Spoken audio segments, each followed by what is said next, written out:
fascinating things about the Japanese is that they all obey the rules. Unlike most Western cities, the people will all wait patiently until the lights change. And very rarely does anyone break the rules, for this is without a doubt the most law-abiding society on Earth. You may be late for a crucial meeting, there may be no cars in sight, yet you abide by the rules and cross when the lights tell you to.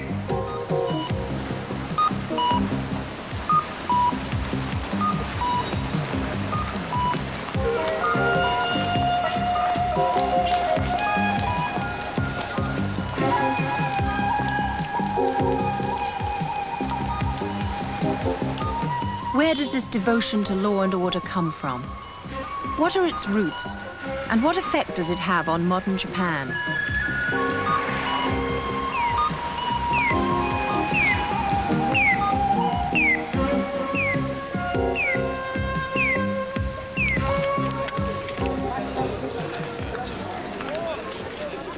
These citizens of Nikko, just north of Tokyo, are gathering to celebrate the memory of the man who above all is responsible for the law-abiding nature of Japan. The Napoleon of Japan, the first shogun, Ieyasu Tokugawa.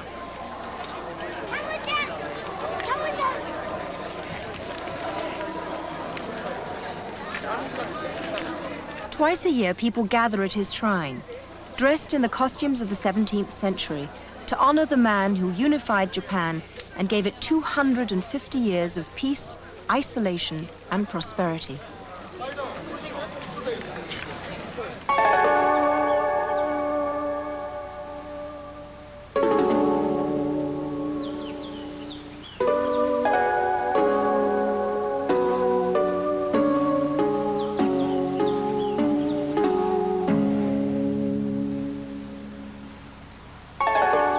This shrine serves both as a mausoleum for Ieyasu's ashes and as a place of worship. For on his death in 1616, he arranged for his own deification to strengthen his family claim to rule Japan as military generalissimos, as shoguns. This gate is nicknamed the Livelong Day Gate because of the time one could spend admiring the intricacy of its design. It was built to overwhelm its visitors with the glory of the Tokugawa family.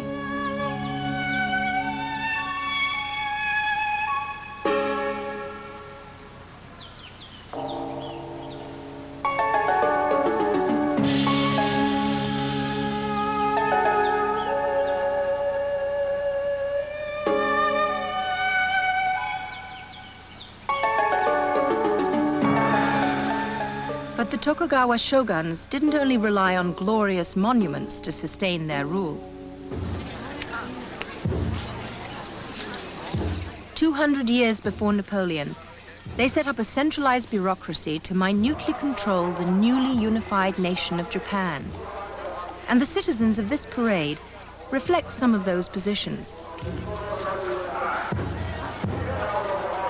Armed men to enforce peace, clerks to write the laws, priests to enforce rule of law with the power of religion, bureaucrats to administer the rules.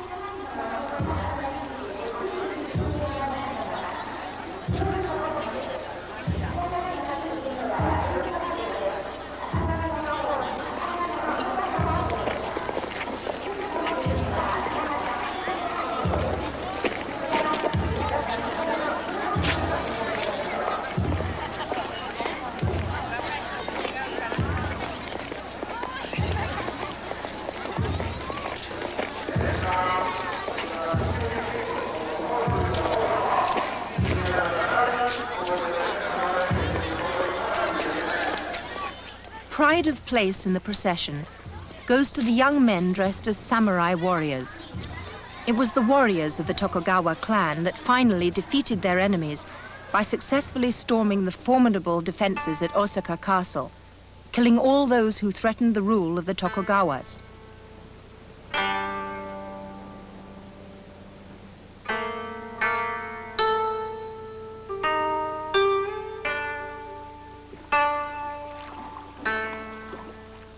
The now all-powerful shogun moved his headquarters to a marshy fishing village and built this fortress as his base.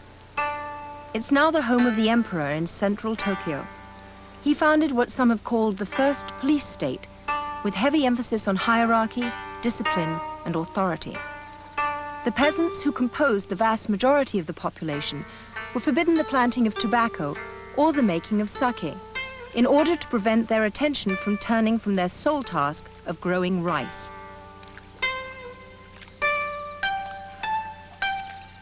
This was a state that even dictated the size of doll your child might play with, a state that threatened to arrest a merchant who entertained too elaborately, or wanted a third story added to his house.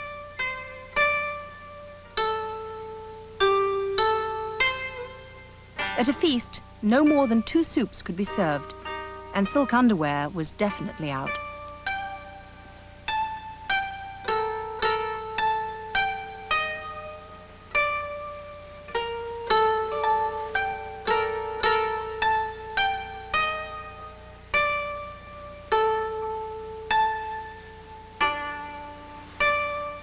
The Tokogawa shogunate tried to restrain the use of sumptuous golden embroidery in women's kimonos. The fact that they constantly had to repeat these rules suggests that in this area, at least, they had little success in enforcing their ideas.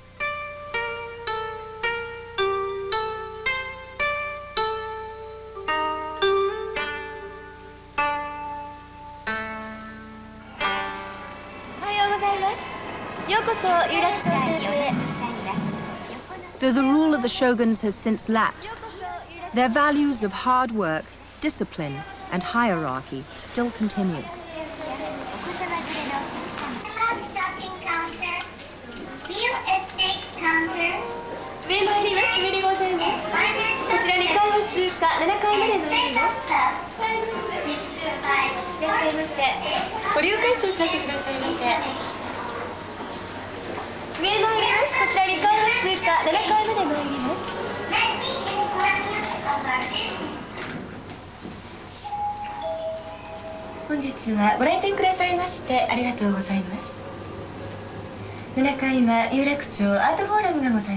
This store, Cebu, is one of the chicest shops in the Ginza, Tokyo's most fashionable shopping area. But this standard of customer service is typical of stores all over Japan.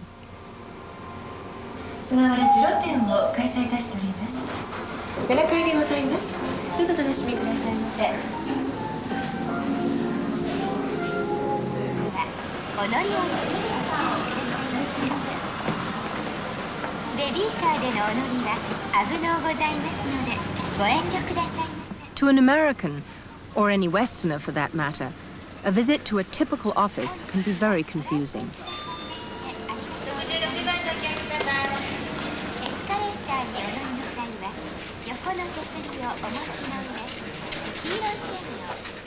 At first glance, it seems to have no pattern at all. There's no receptionist, just row upon row of anonymous workers with no divisions, no closed offices to denote who is superior to whom. But once you know the rules, all becomes clear.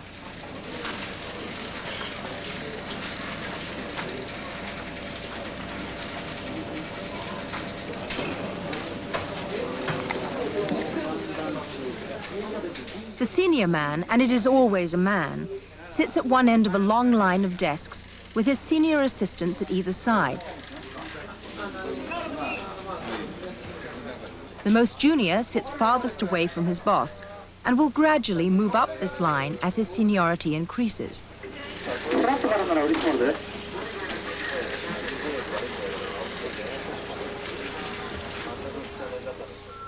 In a conference room, the seating is done very carefully in order of rank. The most important person has the most important seat, which is always the one farthest from the door. Thus, the less important you are, the closer you will be to the entrance.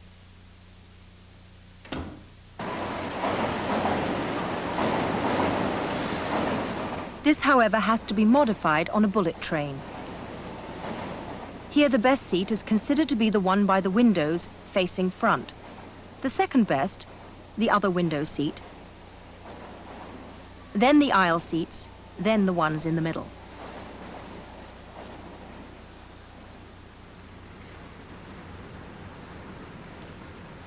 If ordinary life in Japan seems appallingly regimented and controlled to us, consider some of its advantages.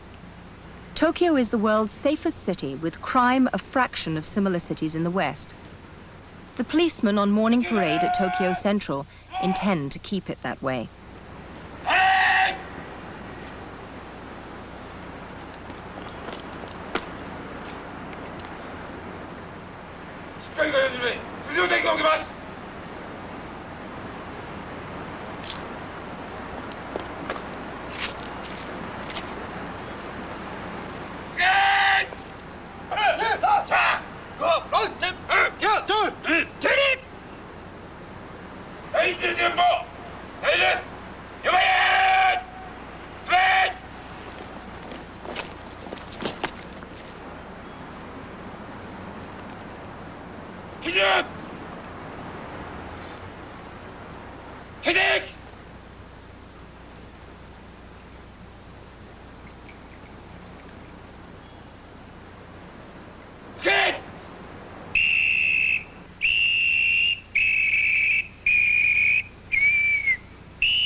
But how do the police keep Tokyo so quiet?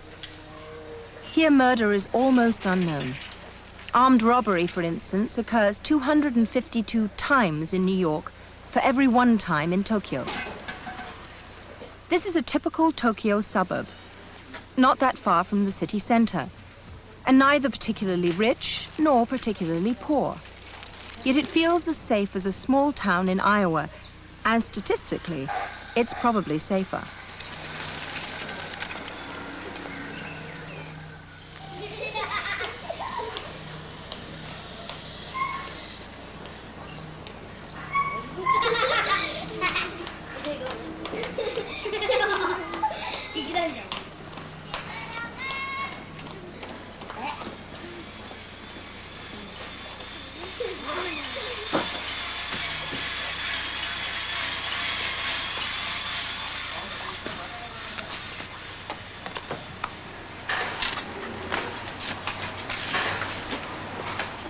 Mr. Yagi is a tatami mat maker, the mats used in most Japanese homes to sit and sleep on.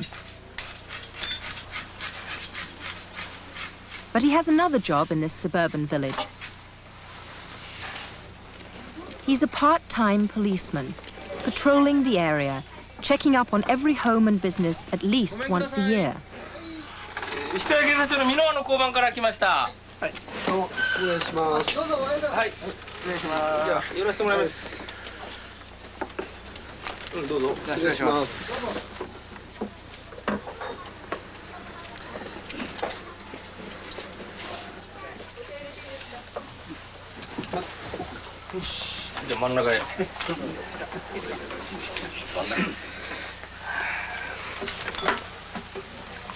古い資料ばかりお持ちでね、申し訳ないんですが、はい、もしお孫さんなりお子さんなりいらしたらですね、小さい子がいたら、参考にしてください。よろしくもらいました。そうですか、本当に。ご苦労様です。どうですか、景気は儲かってます？食品会社。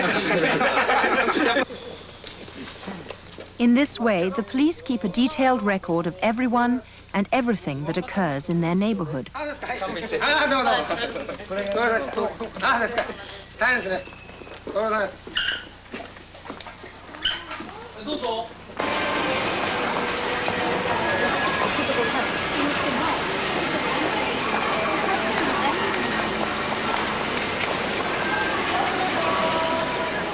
This benign but rigorous policing is greatly aided by one feature unique to Japan, the ubiquitous local police station. There's one every few blocks, where citizens can get advice and help.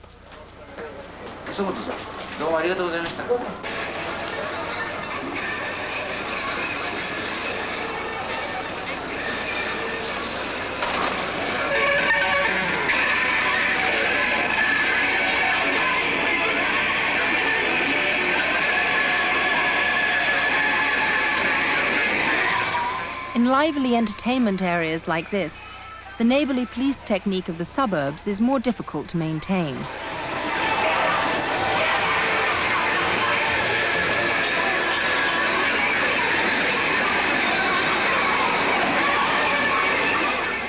The main problems in areas like this are burglary and drugs, largely amphetamines.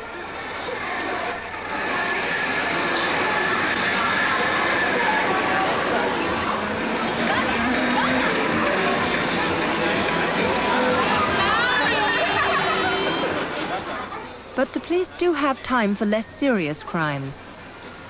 These teenagers are being warned against cigarette smoking underage.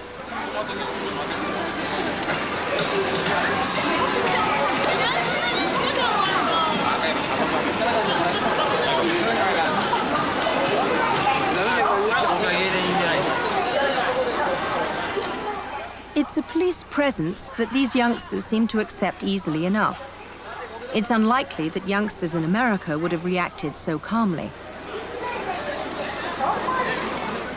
It's an intrusive police presence by Western standards, but one that is supported by most Japanese as the price they must pay to live in harmony in their overcrowded land. This young man has been picked up by the police for questioning back at the police station. If accused of a crime, he'll almost certainly be found guilty. Such is the awe in which authority is held, that only 1% of those charged are found not guilty.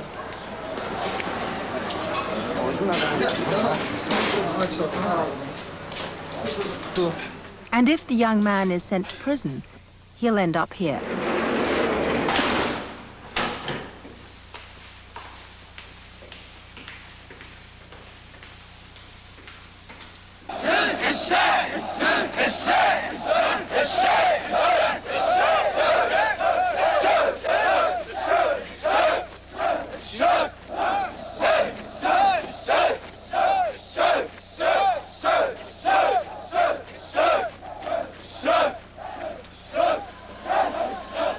This is the KYOTO juvenile prison, a prison for less serious offenders under the age of 26.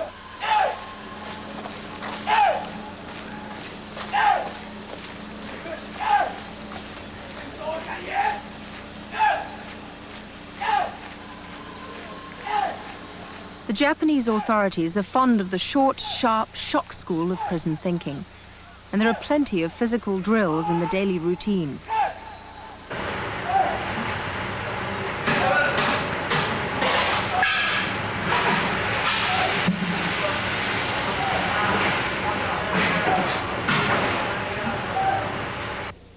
A wide range of voluntary lessons are available to prisoners.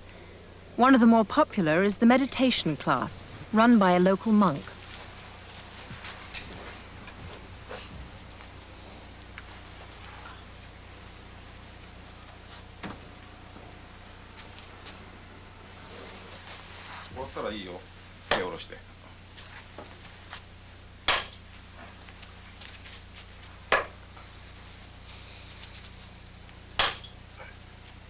The blow on the back is punishment for lessening the considerable concentration needed to meditate properly.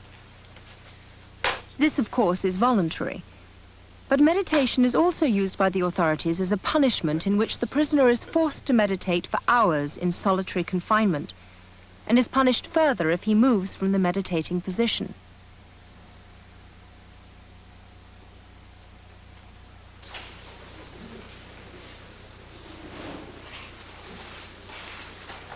These young hairstylists will leave prison with a hairdressing certificate that will ensure them jobs in the outside world.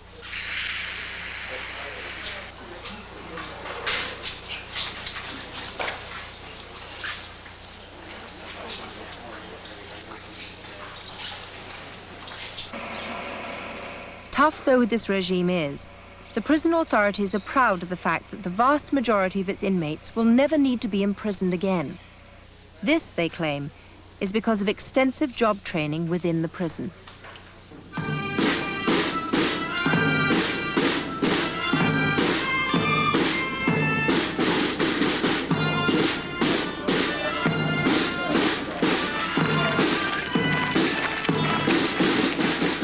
These Kyoto children are starting their school day in a system which, judged by exam results, is the most successful in the world.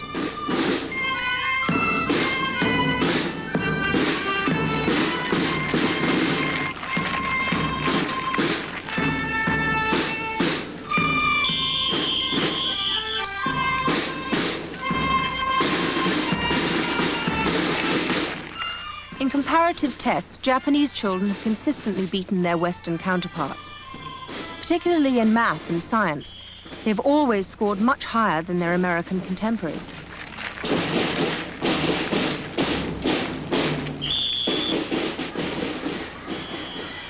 However these results were achieved, it certainly wasn't because of luxurious school buildings. This is very typical of most schools, and the Japanese government spends less on education than America.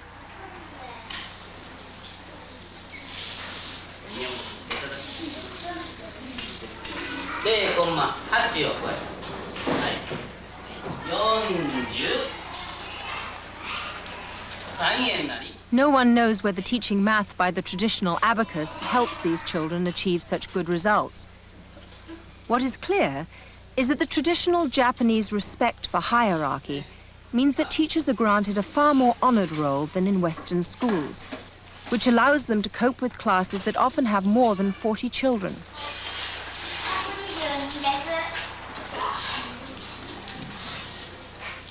The children themselves have been told many times by their parents of the importance of doing well at school. And the government backs them up by making the school year the longest in the world. They're in the classroom 2 months longer than American school children.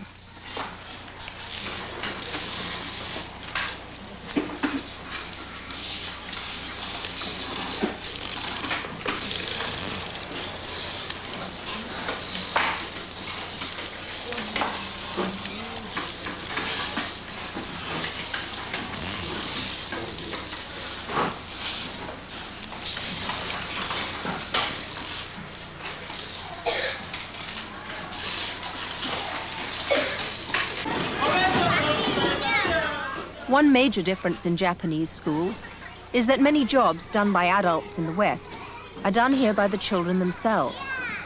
The meal is prepared by adults, but served by children and then eaten in the classroom, thus avoiding the need for expensive dining room facilities. The Japanese justify this not in terms of money saved, but for the beneficial effects of children learning to help one another, fostering a spirit of group responsibility.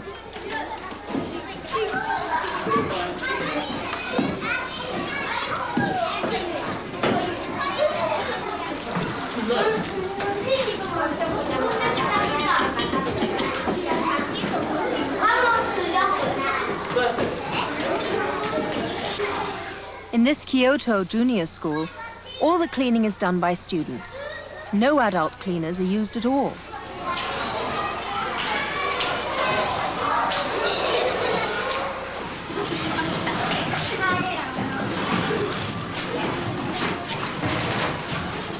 So perhaps it's not surprising that there's no graffiti and little vandalism.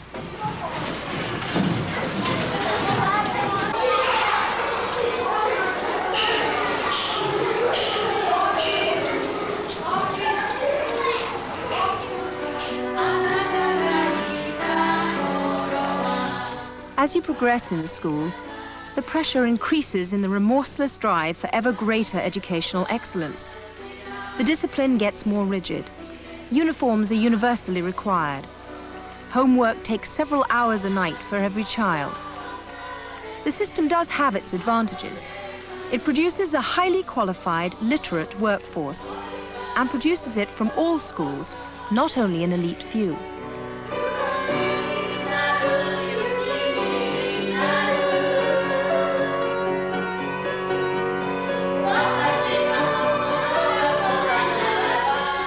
Another surprise for those Western educationalists who believe that high standards can only be achieved through tracking is that everyone, of all abilities, including the mentally handicapped, are taught in the same stream. And everyone moves up together. No one is left behind or promoted beyond his or her group. As ever, the group counts for more than the individual.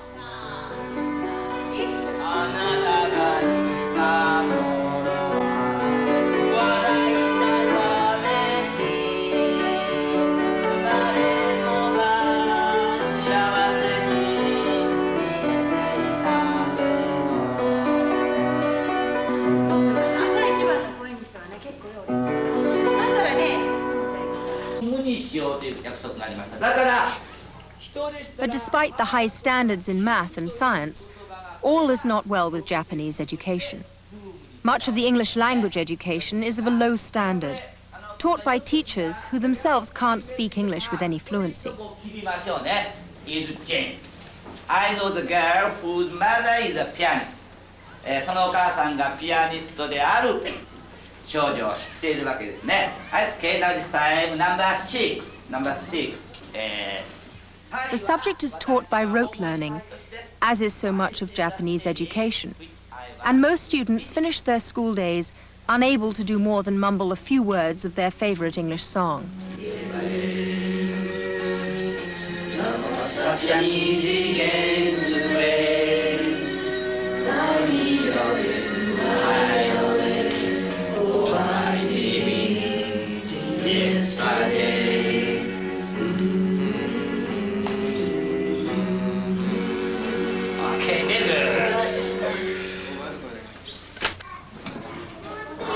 These children are put under greater pressure to work harder than any other school children in the world.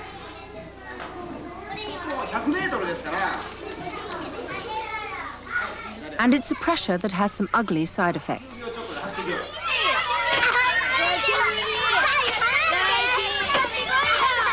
Bullying at school has become a major problem in Japan, with thousands of children having their lives made a living hell by the humiliations heaped upon them.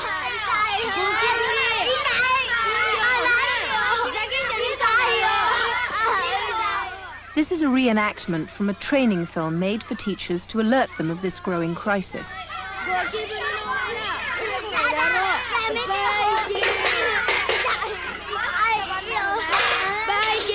Victims are usually those who don't fit in with the system, children who've lived overseas, for example. And in a few dozen cases, the bullying has proved too much for the child to bear, and he or she has committed suicide.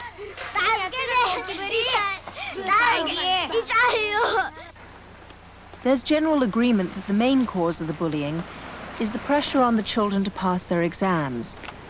Pressures that mean that most children go to extra classes at night after normal school has finished.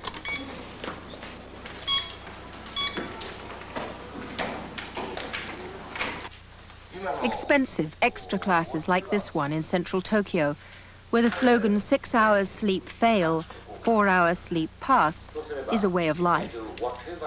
The reason these teenagers work so hard, and why their parents pay thousands of dollars for them to attend, is simple. Their future depends totally on which university they get into. In a rigidly stratified society like Japan's, getting into a top university is an absolute guarantee of future success.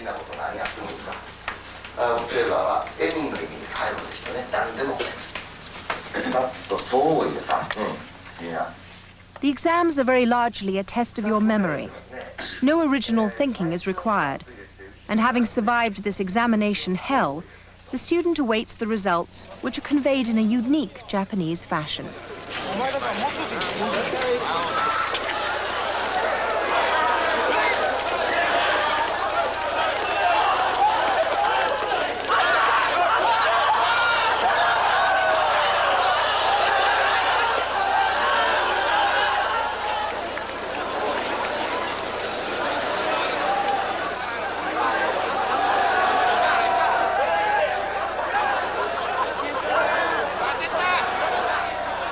These students are celebrating getting into the best university in Japan, Tokyo University, which claims half the prime ministers since the end of World War II as its graduates.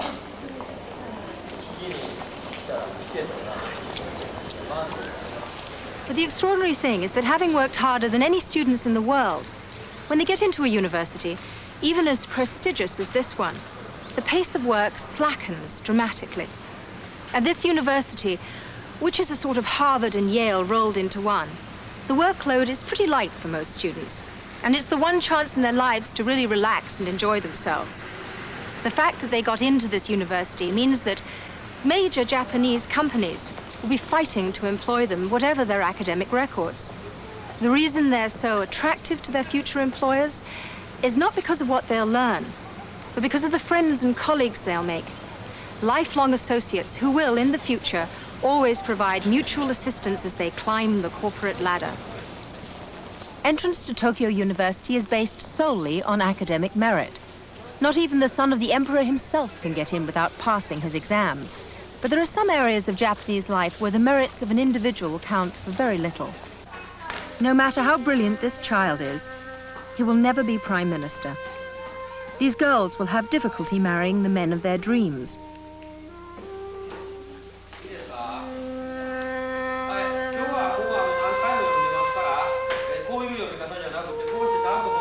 However capable the teaching, however hard they work, these children are still destined for the bottom of Japanese society.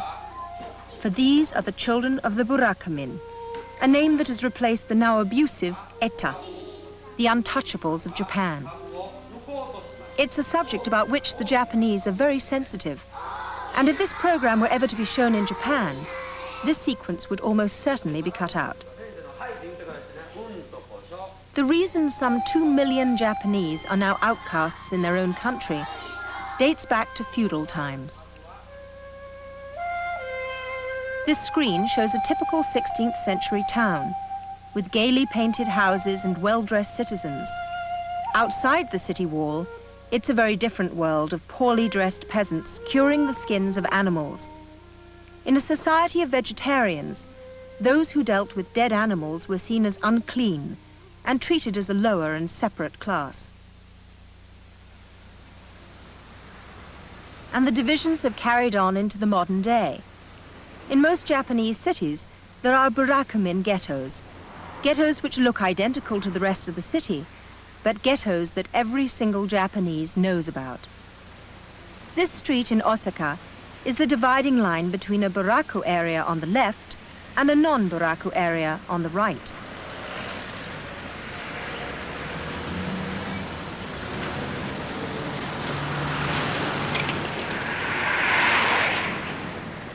The people on the street all look the same. There are absolutely no physical differences between the ghetto dwellers and the rest of society. The only way the non-Japanese would know they were in a Buraku area is by noticing the unusually high number of shoe shops.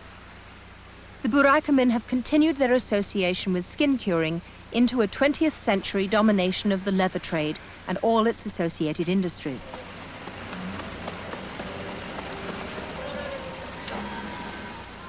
Like the traditional drums played at every Japanese festival, as the skin of the drum is made of leather, their manufacture is largely in Buraku hands.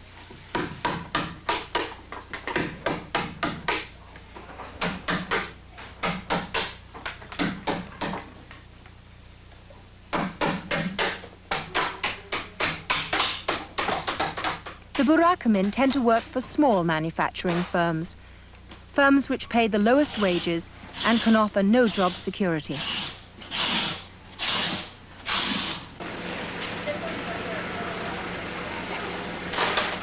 As unemployment continues to increase, it hits the Burakumin first and hardest. For them, there is no security of a job for life at a large company.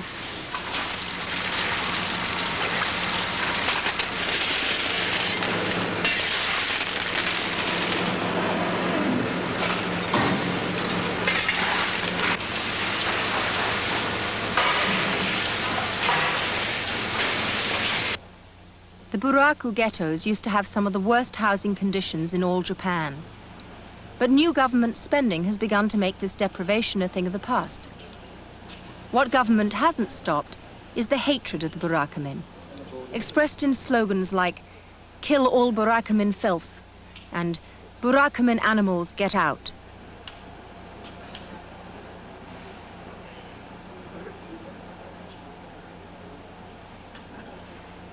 But worse than the graffiti and the ghetto housing and the poor job prospects is the problem of marriage. Marriage in Japan is a union between two families, not two individuals. You can be sure that the families of the happy couple thoroughly checked out the background of the bride and groom before allowing the marriage to take place, to make sure neither party came from a tainted Burakumin background.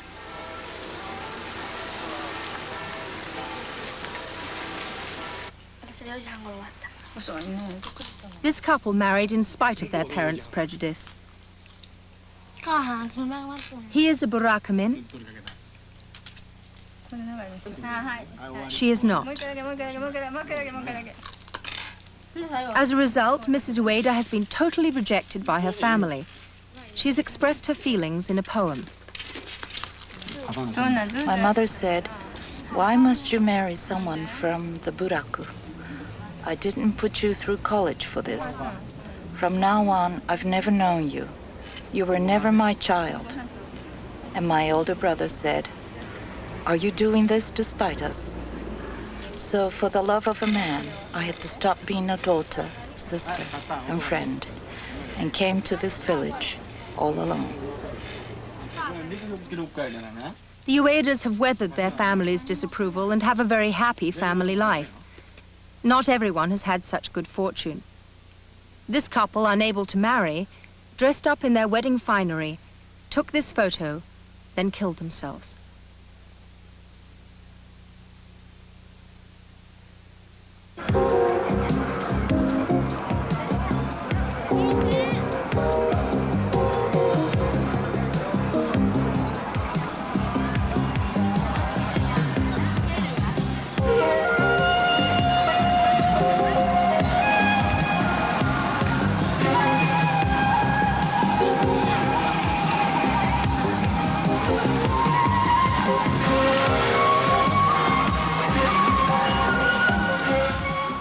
There has always had to be a safety valve for all Japanese, faced as they are with this tradition of stern authority requiring hierarchies and conformity. In any city of any size, there are tens of thousands of places where the average man and woman can let their hair down and forget their problems.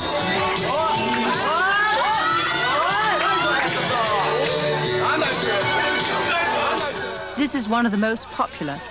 It's a karaoke bar, where everyone gets a chance to stand up and sing their favorite song. People do sometimes get the impression that the Japanese never relax and unbutton themselves. 5 minutes in one of the innumerable bars like this one would soon change their minds.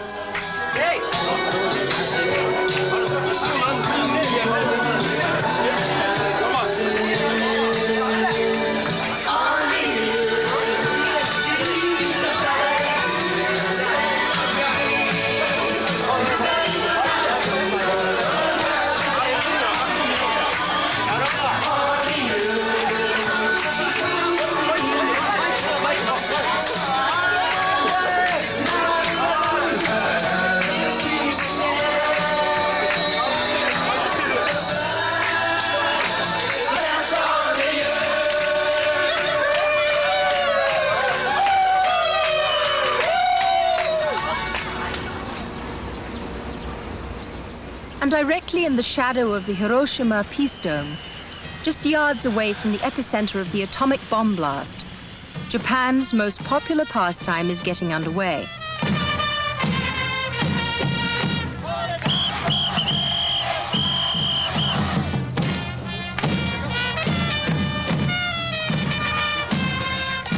It's baseball, Japanese style. The Japanese are absolutely fanatic about this American import. City and regional rivalries are every bit as intense as they are in the US, with loyal fans traveling in huge groups to games in neighboring cities.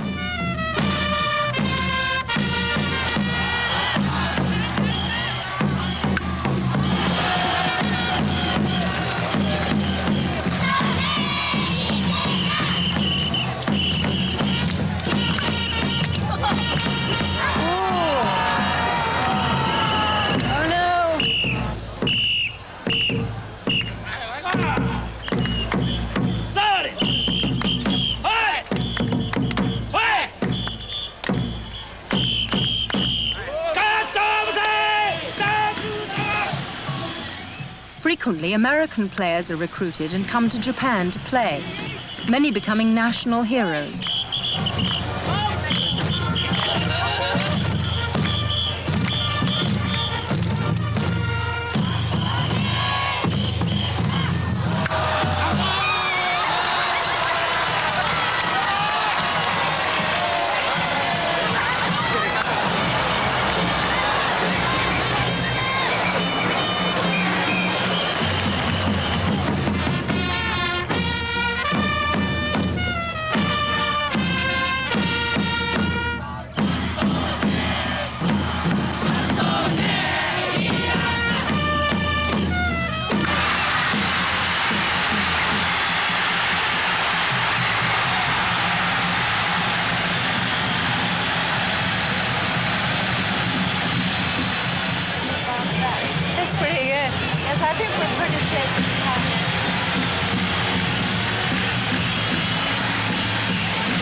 In the Shogun's Japan, release from the tensions of life was to be found in the lusty pleasures of the floating world, paramount of which was the kabuki theater.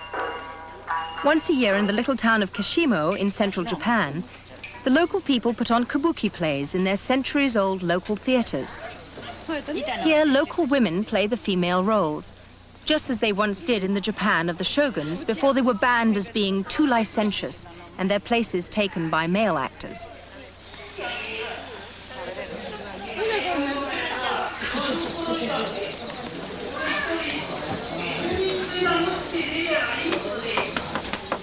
Here in Kashimo, the traditional forms are meticulously observed, as rice farmers are transformed into kabuki heroes.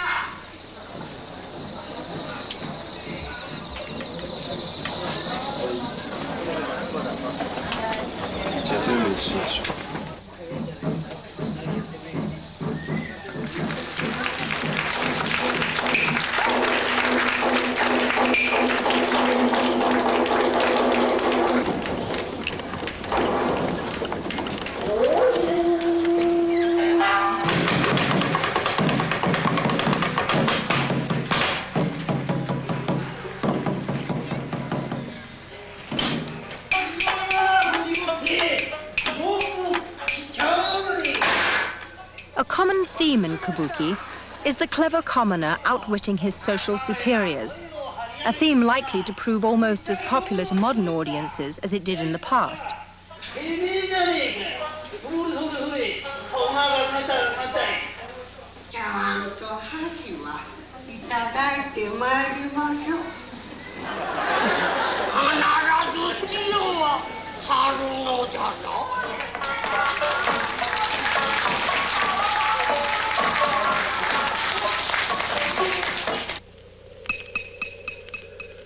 While middle-class audiences enjoyed kabuki, the aristocracy supported older and more exotic theatre, the theatre of No.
This is the theatre that the Shogun approved of. No subversive tales of commoners tricking their betters, but ancient stories of duty, honor, and obedience.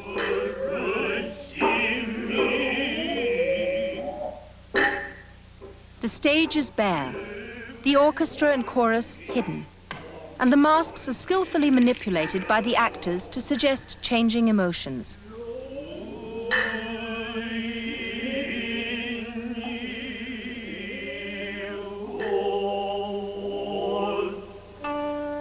The No theatre attracted only a minority audience. It was the woodblock prints of a 19th century artist like Otomaro that was the universally popular art of the day. And his portraits of popular courtesans from the brothels of Tokyo were bought much as posters of rock stars are bought today. They were so commonplace that they were used as packing paper for porcelains being shipped to the West. In fact, this is how Westerners first became aware of these beautiful works of art.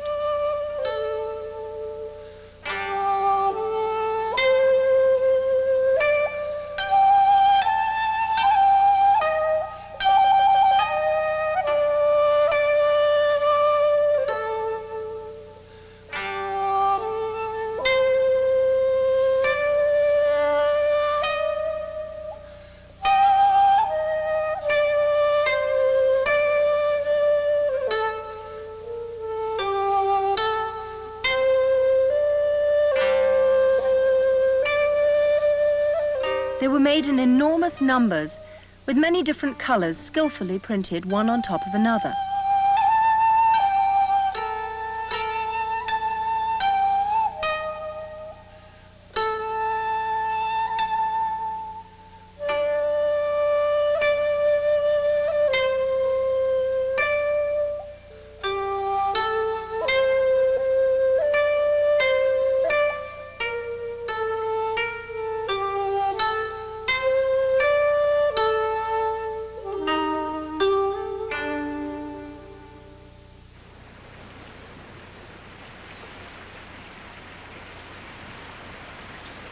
The land of the Shoguns was a land of great natural beauty.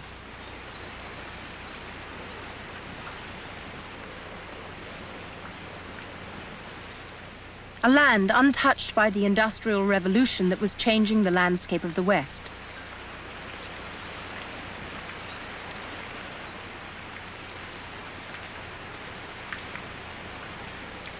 A land where pilgrims dressed in white could peacefully carry out the traditions of centuries.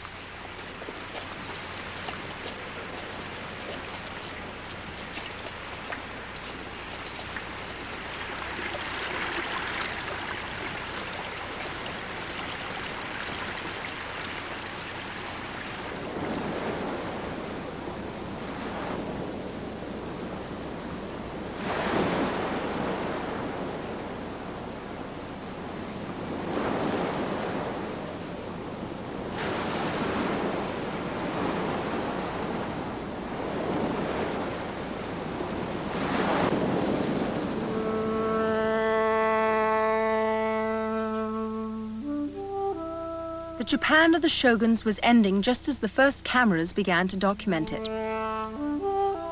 A world of rice farmers and large bustling cities with sophisticated shops. A ranked world where everyone knew their place. The porter.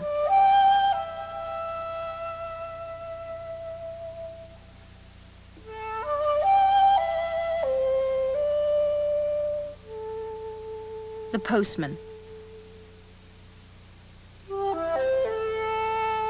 The fisherman.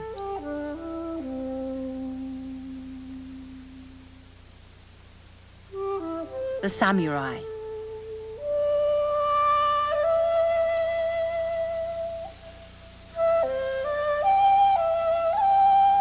The Tokugawa shoguns had kept Japan separate from the rest of the world, with an effective bamboo curtain that makes today's iron curtain look like a rusty sieve. A world that, though far from backward, had opted out of the Industrial Revolution.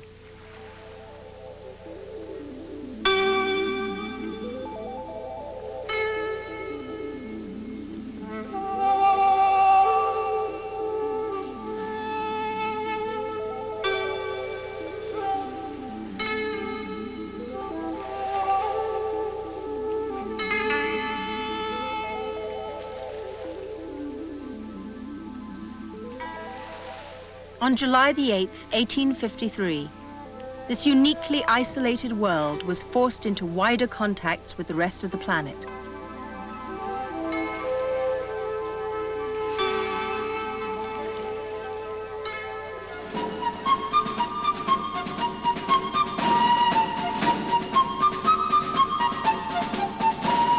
That morning, villagers in Tokyo Bay saw large black vessels belching smoke.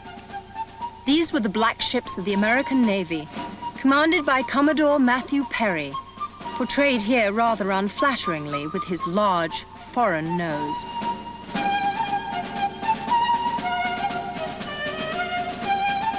Perry forced the Japanese to open their ports to foreign ships and trade. He brought many gifts and remarked that he was much encouraged by how easy it was to introduce foreign customs and habits to the Japanese. Local officials took considerable interest in this model steam train, making this detailed sketch of it. In less than 20 years, they were operating their own railway system.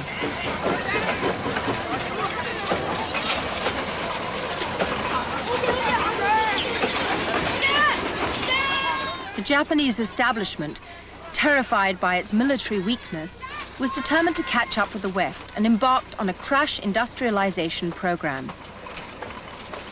Whole railway systems were imported from the West, and the Japanese rapidly learned to operate them.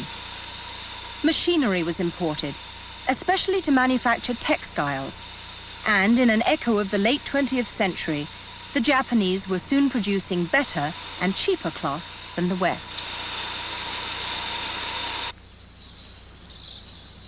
Buildings were constructed in Western style. As ever, the Japanese proved themselves to be the most adaptable of people and took to modernization more easily and with less pain than any other third world country. One reason was the traditional emphasis on education, which meant that there was a large educated class, hungry for knowledge from overseas, and in particular knowledge of the science of war. The memory of being defenseless against the power of Perry's naval guns haunted the Japanese, and they made sure that it would never happen again.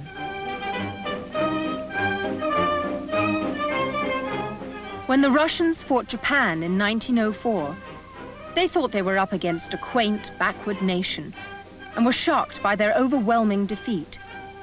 The first time ever that a non-white nation had defeated a white one. A defeat made even more devastating by the destruction of the Russian Navy by the Japanese fleet. In a mere half-century, Japan had developed into a major military and industrial power.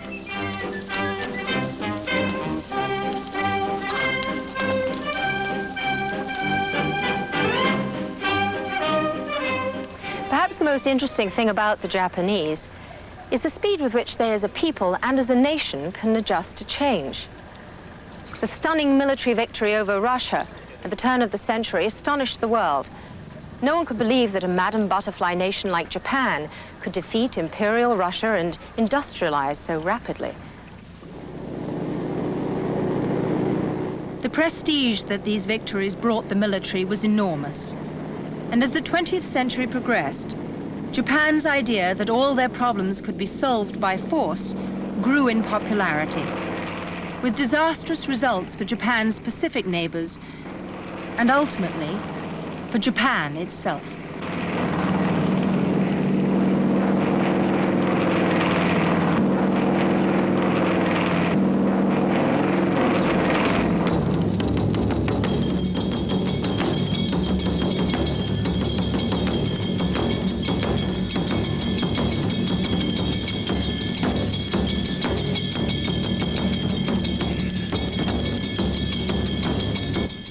Next week, an exploration into the factors that led to Pearl Harbor, its aftermath, and Japan's rapid post-war economic growth. Be with us next Monday evening at 9 when Japan concludes with A Proper Place in the World. And stay with 11 now for another search of history, an Armenian journey.